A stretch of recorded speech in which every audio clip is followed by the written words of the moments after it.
Hello everyone and welcome back to C.A.R Entertainment. My name is Dylan Hamilton and today we are going to be covering the Northwest Championship T20 Round 2.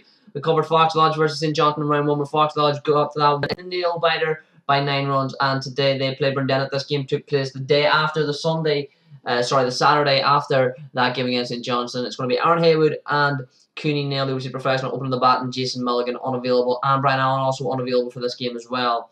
As that first ball comes in from the Burndennett bowlers, Fox Lodge are batting first. Mr. Snodgrass keeping it running. The Cooney, 2 on the board so far for Fox Lodge. But I tell you what, that's a horrible looking shot from Cooney. He's put it straight up, and his woes continue as he has to depart for 2. A very poor start to the season from Cooney. He's just not adapting to the conditions as probably best as he would have liked to. This is one of those things where professionals come over, they can get off to a good start, they can get off to a bad start. But the main thing is that they need to understand is that you just need to come over and just play your game. There's no point coming over to Northern Ireland or Ireland in general and changing the way you play. All you do is just wait a little bit longer for that ball to come through as the pitches are slower. Watch for the adjustment and the seam and the swing, and then you just play your normal game. And that's all you really do, and I'm sure Cooney will get that done at some for the next game, which is home to St Johnstone. As Paddy, first ball up, and he has to go. The first ball up, the second over, Paddy's first ball, and he has to depart for a 1-ball duck. And Fox Lodge calamity, 2 for 2. A horrific start here from Fox Lodge as Craig Alexander comes in at number 4. And has the collapse begun already? Fox Lodge do love a collapse. They usually have won a game at some point. It's usually at the top order as well, so they're going to have to change that at some point. Tell you what, that's going to go for wide. Yeah, umpire signals for the wide. Could be just going to go and field that ball. So Fox Lodge now 8 for 2 after that 1.5 overs. Of course, that's a wide, so there'll be an extra ball bowled in this over. Mr. McKay, he's got a wicket, and so does Snodgrass, who bowled that earlier ball. There'll be a bowling change, so as we skip on to over 5, Ross McKay, he's going to come in and bowl, and that one's going to be tugged away into the leg side by Aaron Haywood, the captain.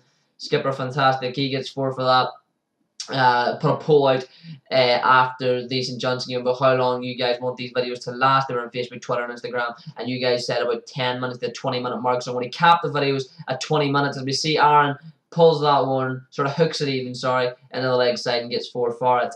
So yeah, I'm going to cap these at a maximum of 20 minutes if I can, so you're not going to see a lot of bounties, probably just all the wickets. You'll see definitely pretty much every wicket that I can feasibly get, unless I miss it due to a corrupted file or something like that there. You'll actually see one of the missed wickets come up in this here. It was Craig Alexander's wicket. I'll notify you when it happens. I'll be able to show you that due to a corrupted file, but we'll move on past that through it as we see there. 4 from Craig there, from them might have been wise. Ross McKay's going to come in here now to Craig. And Craig, I tell you what, he's got all of that. That's 6 runs. Beautiful cricket shot from Craig Alexander. He's batting really well. So his early forms went down a wee bit. Now he's sort of getting better and better as each game goes on. And hopefully for that league game against St Johnstone. Because Fox Lodge getting a bye on the National Cup. They have been drawn away to Ballymena on the 16th of June. We're bringing you that game relatively soon after the game was played, as Mr. Ahmed comes up here now. Aaron puts that one straight up in the head, and that's going to be a safe catch by the man at backward point. The Burndennett professional strikes straight away in the 10th over. Aaron Haywood out for 15. So yeah, like I was saying, I'll bring you that Ballymena game as soon as I can. But Fox Lodge will be looking to try and go as far as possible in that National Cup. They'll be looking to contend as well for this T20 competition, and a main goal will be to contend for the league as well. They're a team that I do have high expectations, as Adam Walker promoted up the order to bat number 5. In T20 cricket, he hasn't been out yet. He's got a best of 22 not out. As you see, his average is not applicable because he scored 24 runs in 2 innings, but both times he was not out. Craig Alexander there, as you see, this is where the missed wicket comes in. He was out for 24. The bowler was Pollock, who is bowling from this end, and the captain by Murdo Mahaffey out on the boundary rope. As Adam Walker, we see that dot come in there. AIDAN was the man who came in for Craig Alexander. He's got a 19.7 average in T20 cricket, and he's got a best of 19 not out. The next ball comes in the Adam Walker, and he's giving it the long handle. It's gone. 6 runs. The power of Adam Walker is someone do not underestimate. If he gets it on the splice, if he gets it on the toe end, there's a good chance it's going all the way for 6 when he puts his muscle in through the ball. Adam's a very clean hitter. He heads straight through the line of the ball. He's very nice and clean. It's just all about Adam's timing. If he times it, you're gone. If not, then tell you what, there's another one. It's even further, that one possibly. That is huge. What a 6 there by Adam Walker. He's definitely giving it the long handle. As a Barbara he's using as well. It's hard to see from here, but yeah, I believe it is. Going to be a bone changing over 13 here. S. Ahmed comes out. Walker. Tell you what, he hasn't got all of that one. It's going to be close. It's out there, but it's going to be a safe catch by Ross McKay. Tell you what, technique-wise there, he's very close to his chest. But he's taking the catch safely. And Adam has to depart for 14, leaving Fox Lodge at 68 for 5. They'll do very well, Fox Lodge, to get the 100. And they probably need about 130 in this par. The probably par score 120, 130. We have very, very overcast conditions. Relatively small boundary, but wicket's quite soft, quite slow, so not an easy pick to bat on, but they're probably looking at 130 par score. Matthew Clark comes in. It's going to be his first T20 game for Fox Lodge. Man, as you see, the only pitcher I could find is from Linfield. He's a semi-professional footballer, plays for the Northern Irish Premiership champions, Linfield Football Club. As that when we get AIDAN, he gets a wee edge down there, and that's when he run away to the rope for 4, and that brings Fox Lodge to 75 for 5. Matthew Clark, the new matchman, and just continue the description. Very good at basically all sports he plays. Football obviously being the main one, considering that's what he does as a main 11.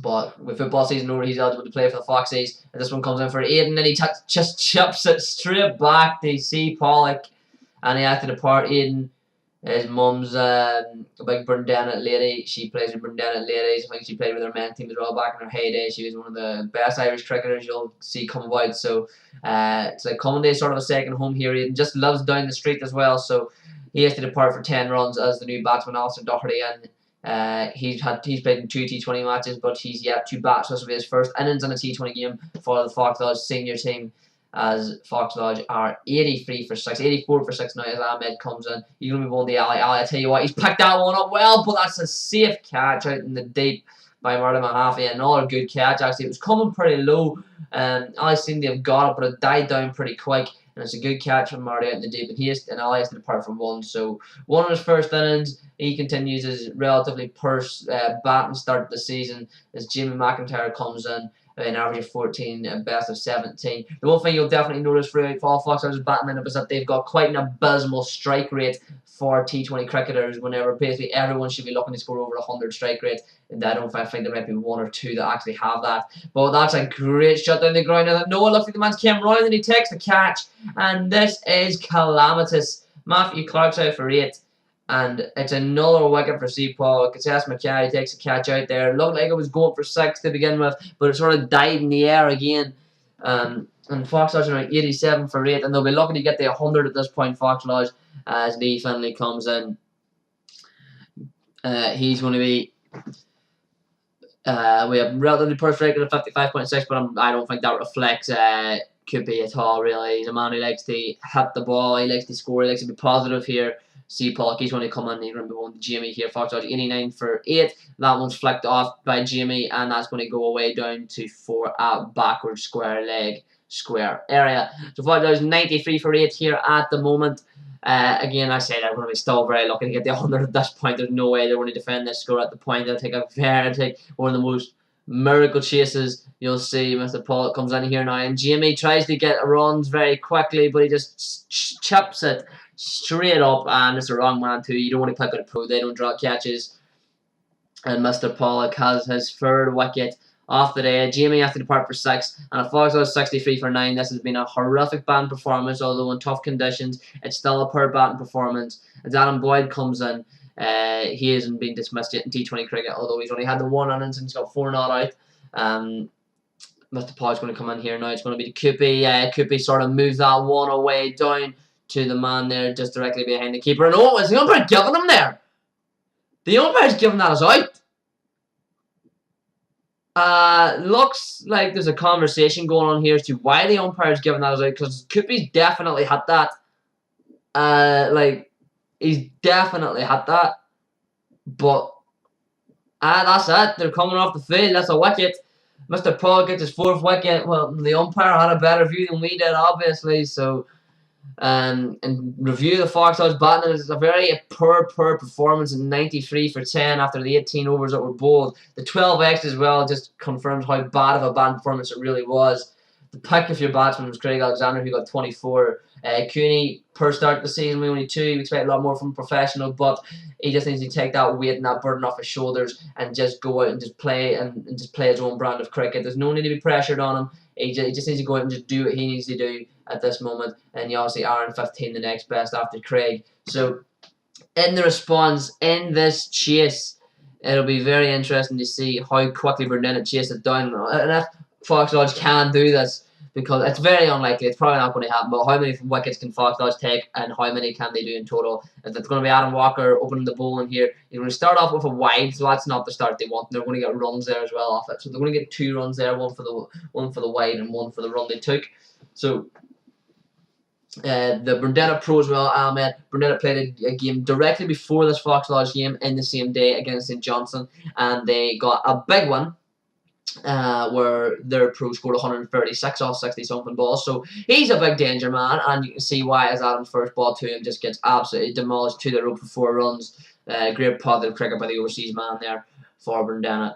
I apologise for that, saying Fox Lodge there at the side.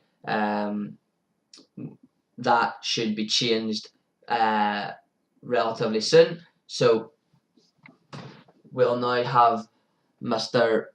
Walker coming in again. No, we won't. We're going to switch over to Aaron Haywood. He's going to bowl his off breaks. He had a phenomenal game last time against St Johnstone. He took 4 wickets. He's going to bowl Ahmed. Nope, that goes straight back over Aaron's head. I think that's Kupi out there as well. That is 6 runs, and that moves Burndennett on the 19 without loss after 2 overs. So a very, very good start to Burndennett in this chase. It looks like it's going to be pretty routine. It's going to be a bowling change. Aaron's going to bring on Jamie McIntyre here. So he is to replace Adam Walker, and we'll see how Jamie is able to do.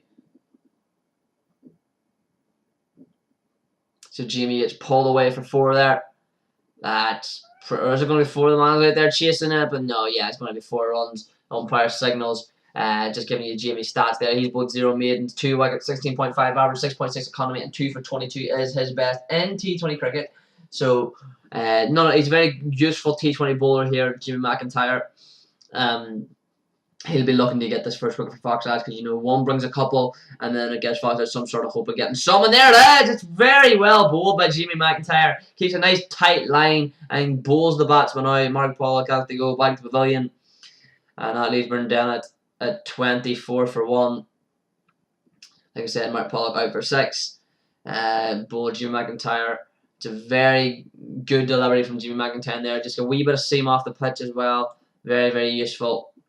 Not really much else to say. It's a wicket, but it's probably not going to mean anything in terms of the result of the game because Burndennett should still easily chase us down. As long as there's professionals there, they'll definitely chase it. You can't really see them not chasing it in 20 overs as long as he's there, especially with a man with a prolific strike rate.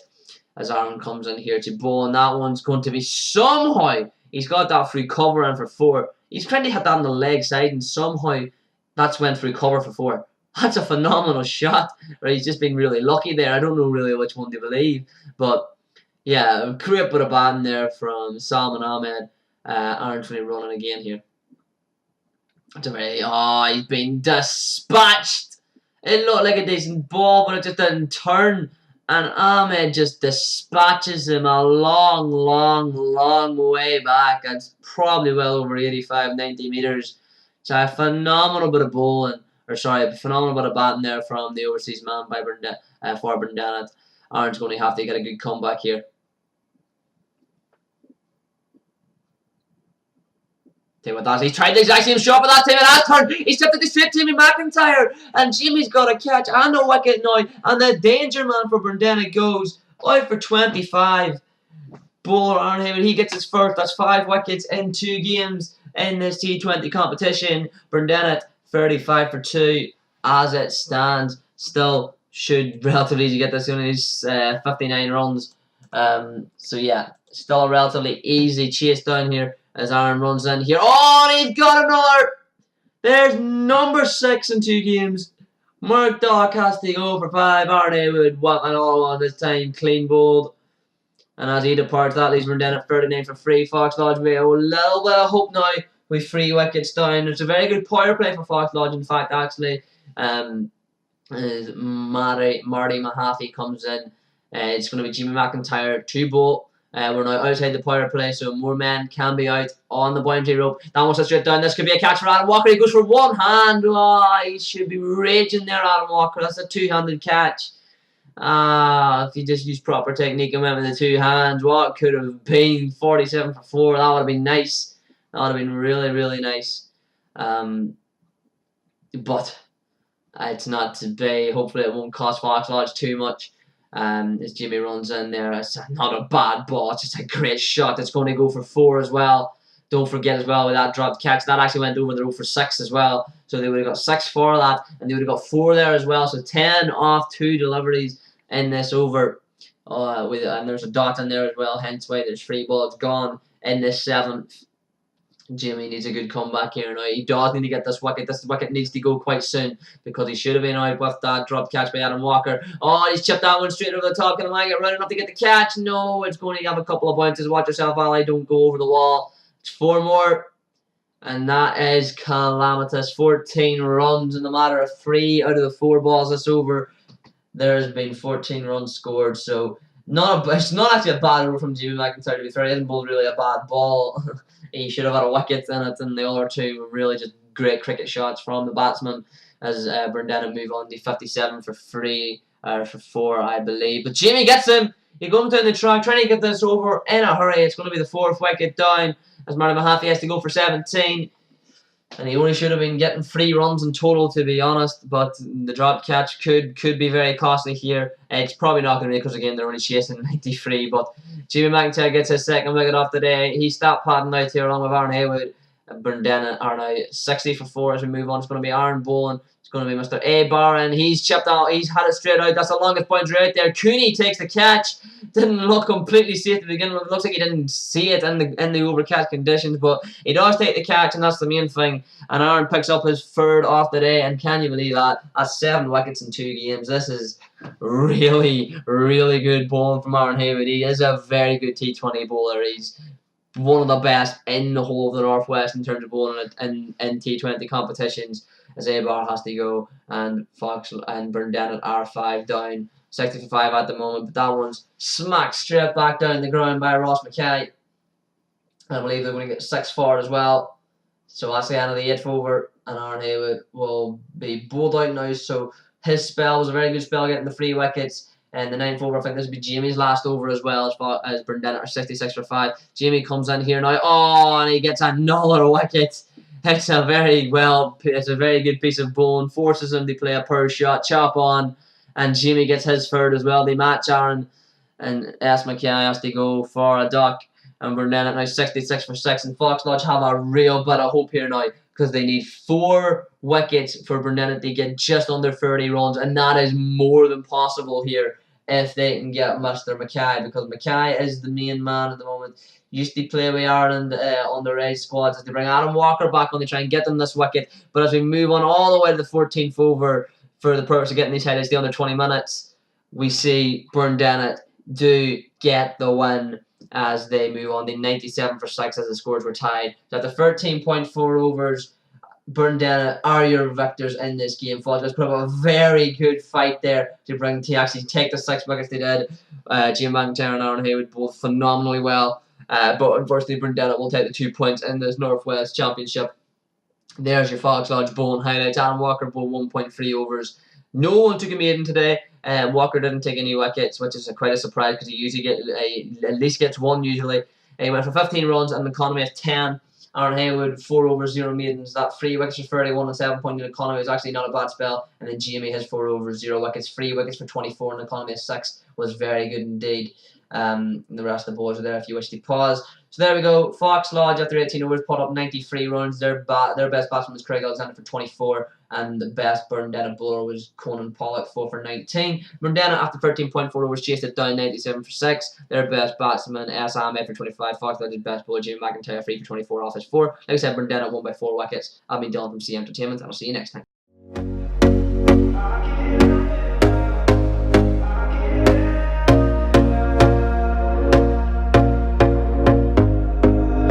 Here we go again. Trying hard, but you wanna be my friend.